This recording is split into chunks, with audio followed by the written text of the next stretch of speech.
Старите адепти кажуваат дека взори на Велики четврток треба да се вапца барем едно црвено јајце. Првото вапцано јајце му се наминува на Господ и се нарекува Господово. Второто е за домаќинот на семејството, а третото за берикет. За првото јајце се верува дека има голема моќ, па затоа неговото место е под иконата. Во народните преданија се вели дека со него се лекуваат одредени болести. Обичаите велат дека домаќинката не треба да биде гладна кога започнува со вапцување на јајцата. Треба да касне макар еден залак леп, зашто на празен стомак јајцата не носат радост. Туку би можело оној што ги вапцува да биде несреќен и болен.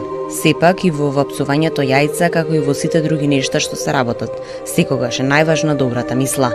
Така што излезат првите сончеви зраци на Велики четврток, домаќинката ги буди неблиските со првото јајце им поминува по лицето со зборовите: црвено, бело, дебело.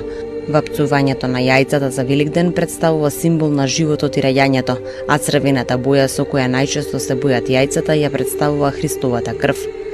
Тој обичај според преданието потекнува од чинот на Марија Магдалена, која по Христовото страдање тргнала во Рим за да го проповеда Евангелието. Кога излегла пред царот Тибери, му подала црвено јајце и рекла: Христос воскресна. Великден е центарот на православната вера и празнувањето. За верните, периодот пред Великден е долго патување исполнето со покаяние, прошка, измирување, молитва, пост и учење. Со пристигнувањето на Великден се празнува победата на животот над смртта. Без верување во Христовото воскресение не е можно да се верува во Христа како Спасител. Со еден збор, не е можно христијанството, не е можно да се биде христијанин. Затоа апостол Павле одлучно и јасно изјавува: ако Христос не воскресна, празна е нашата проповед, празна е и нашата вера. Без Христовото воскресение се е привид, и Христос и сите негови дела и се вкупното негово учење.